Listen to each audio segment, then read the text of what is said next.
ibice 12. Umutwe w'amagambo uravuga ngo Uwiteka abwiriza Mose ibya Pasika.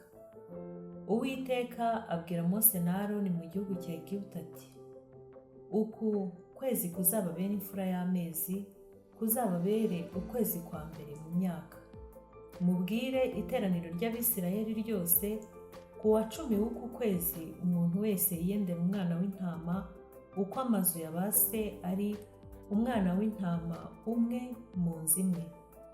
Kandi niba inzu ari nto itari bumara umwana w'intama, asangire n'umuturanyi we bahereranye, bawufatanye uko umubare w'abantu uri, uko imirire y'umuntu wese iri, abe ariko muzabara umubare w'abasangira umwana w'intama.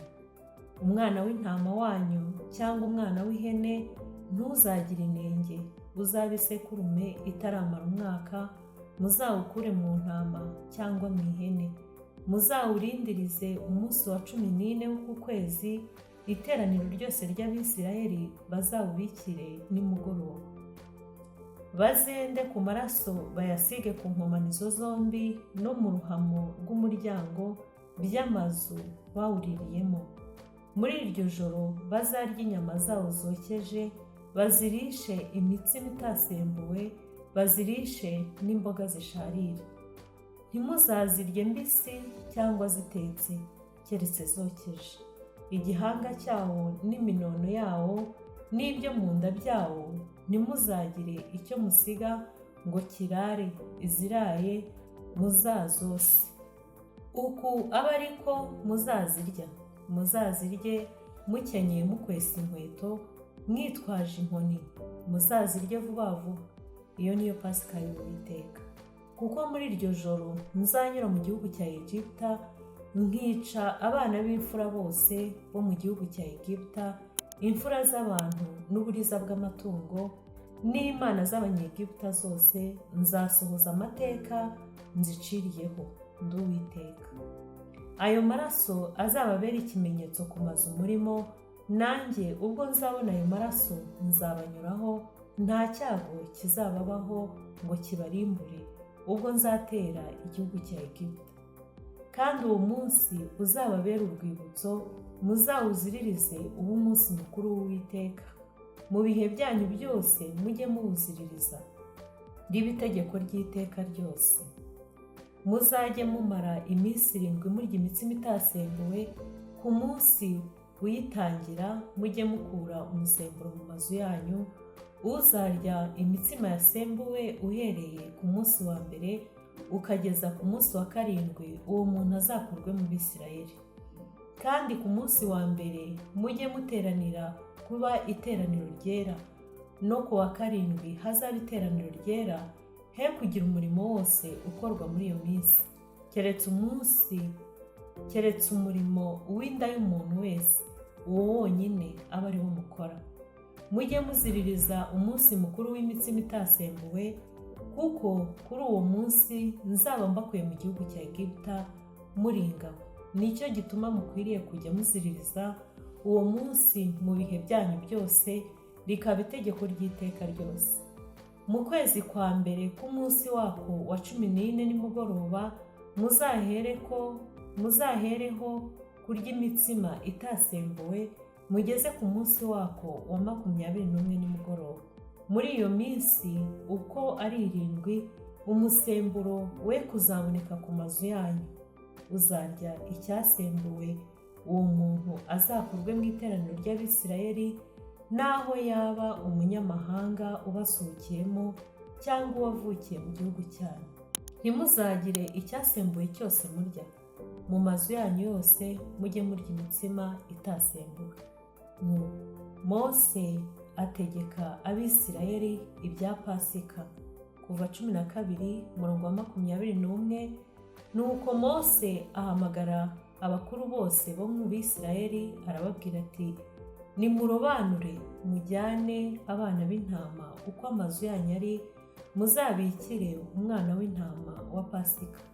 Mwende umukamato wa ezobu, muwinike mu maraso yo mu rwabya, mumishe amaraso yo mu rwabya mu ruhamo rw'umuryango no ku nkomanizo zombi, he kugira uwo muri mwe usohoka mu nzu ye mugeze mu gitondo, kuko Uwiteka azanyura muri mwe ajya kwica Abanyegiputa, kandi nabona ayo maraso ari mu ruhamo rw'imiryango no ku nkomanizo zombi, Uwiteka azanyura kuri urwo rugo, ye gukundira umurimbuzi kwinjira mu mazu yanyu ngo abice.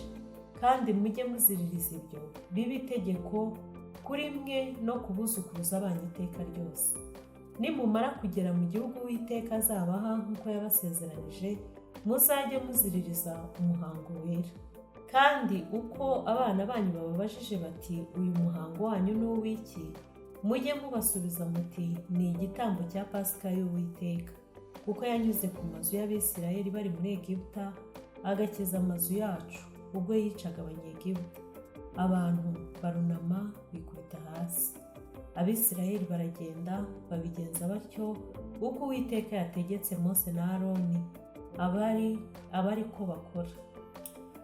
Hatera icyago cya 10 abana b'imfura bicwa. Mu gihugu Uwiteka yica abana b'imfura bose bo mu gihugu cya Egiputa, uhereye ku mfura ya Farawo wicara ku ntebe y'ubwami ukageza ku mfura y'imbohe mu kazu k'ibwina n'uburiza bw'amatungo bwose. Farawo yibambura nijoro n'abagaragu be bose n'Abanyegiputa bose barabyuka. Muri Egiputa haca umuborogo mwinshi, kuko ari nta nzu n'imwe itapfuyemo umuntu. Ahamagaza Mose na Aroni iryo joro, arababwira ati nimuhaguruke muve mu bantu banjye, mwe n'Abisirayeli mugende mukorere Uwiteka nk'uko mwavugaga. Mujyane n'imikumbi yanyu n'amashyo yanyu nk'uko mwavugaga, mugende kandi musabire umugisha. Abanyegiputa bagomera ubwo bwoko ngo baboherereze bave mu gihugu vuba, kuko bavugaga bati turapfuye twese. Ubwo bwoko bujyana amarobo ataroswa y'imitsima yabo batarayasembura, ibyibo byabo byo kuvugiramo bari babihambiriye mu myenda yabo bikoreye ku ntugu. Abisirayeli bakora ibyo Mose yababwiye, basaba Abanyegiputa ibintu by'ifeza n'iby'izahabu n'imyenda. Uwiteka aha ubwo bwoko kugirira umugisha ku Banyegiputa, babaha ibyo basabye, banyaga Abegiputa baragenda. Nuko Abisirayeli bagenda. Abisirayeli barahaguruka bava i Ramesesi bataha i Sukoti. Abigenzaga bari abagabo 6,000, abana batari mu mubare. Kandi n'ikivange cy'amahanga menshi kijyana nabo, n'imikumbi n'amashyo by'amatungo menshi cyane. Botsa imitsima itasembuwe y'amarobe bavanye muri Egiputa ataroswa, kuko ayo marobe yari atasembuwe, kuko birukanywe muri Egiputa ntibazarire, kandi bari bataritekera ibyo kurya. Imyaka Abisirayeli bamaze mu rusuhuko rwa Egiputa yari 430. Iyo myaka uko ari 430 ishize, hatabuzemo umunsi, hadasazeho umunsi, ingabo z'Uwiteka zose ziva mu gihugu cya Egiputa. Iryo joro niryo ryo kuziririzwa Uwiteka cyane, kuko yabakuye mu gihugu cya Egiputa. Niryo joro ry'Uwiteka Abisirayeli bose bakwiriye kujya baziririza, cyane cyane mu bihe byabo byose. Sabiye umugisha umuntu wese wumvise ijambo ry'Imana akarizirikana mu mutima we. Imana igukure mu maboko ya Farawo, Imana igukure mu bikugerageza, Imana ikurwanirire, ikoresha imbaraga zikomeye zo mu maboko yayo, ikuvane mu bigeragezo byose.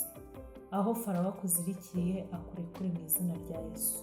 Mwakire neza ijambo ry'Imana. Shalom.